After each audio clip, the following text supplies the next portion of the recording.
There has been a lot of Power Rangers. Anime.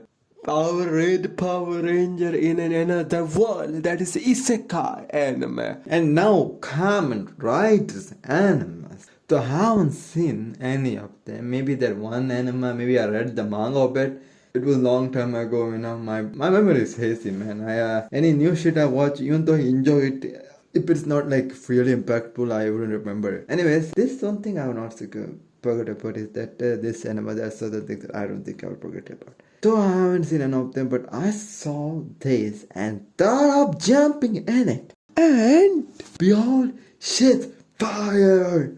Like, dude, there is this one dude who is in his 40s, who is the MC of this anime, and that already makes it different from most of the anime that are coming nowadays because my man is closing into middle age. A man who still has unbelievable amount of love and passion and great for Kamen Rider that he trained so much every day from the day he was when he was a kid to till this day. He been going at it. And now he can even throw down a fucking bat. A bat! Not like this bat, which like double his height and triple his size. But this world, there ain't no shocker. There's the guns of Kamen Rider universe. So he's in his 40s and he now started to think that maybe there won't be any Kamen Rider threat for him to show up and become the Kamen Rider that he wished to be. So, not the main reason, but so he sells his figurines of Kamen Rider not because he lost hope or anything, but he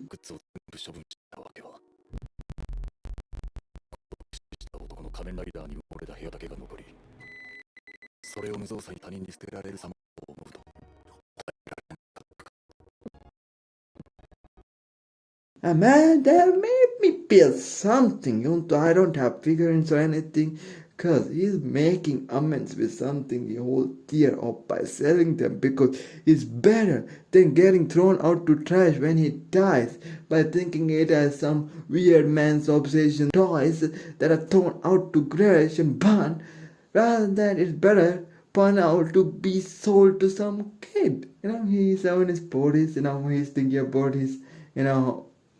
his life. Like, he's becoming a middle-aged man, so he started to worry, I guess. So he decided that. Man, that thinking, makes him a little different. He's not some, then whenever there's an anime character with a weird obsession on something, when he's the MC, they make it look like he's fucked up. But he's 40 years old, which already sets it up from being different. He has a job, like a physical job. So he's been doing that. And he's been training for his dream for many long period of time. Like, whole thing about him is likable, right? Yeah, already it makes you like this person. And I like him more because he does stuff like this.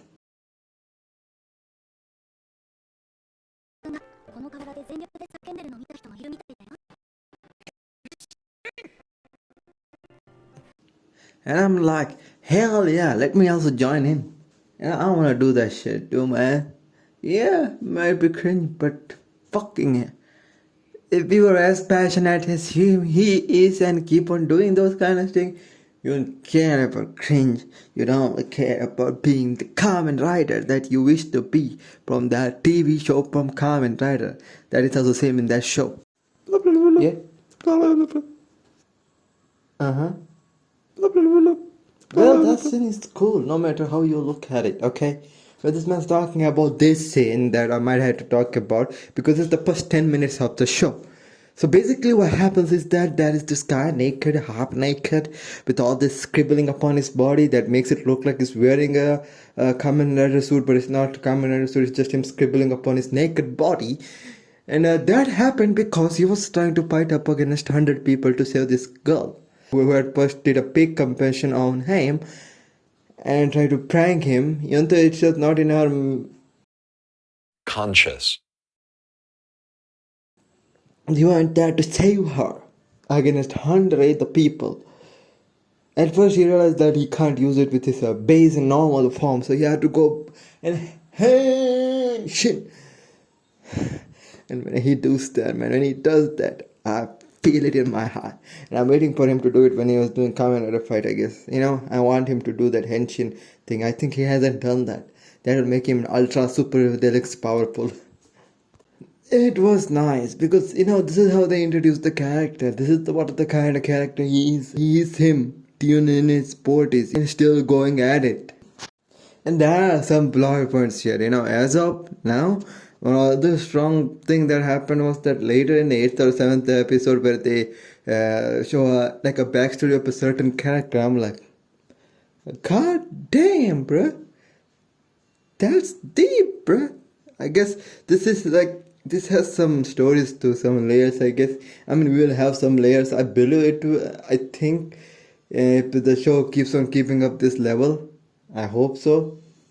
I mean, it's not like a peak or anything like that, but it resonated with me very well with how the character was and how they are passionate about things and how they are keeping working on it even till their middle age. That just hit me in a way that I want to watch it and where I want to see where it goes with it. And I like how does this thing, I like that. And that's it. I also forgot to mention that the music is done by, I don't think it's done by him only, but he's been a major part in this anime's music. And his name is Daddy Lloyd. And you might heard about him from Panties and Stockies. Panties and Stockies. That show. And he has done many music in that, and I like that vibe of that music. I like how he does opening. I like how he has this the kind of music he brings out. It's just euphoric, and that is how it is with this show, which is just like Panty and Stocking but made for this show. So I think I like that too here.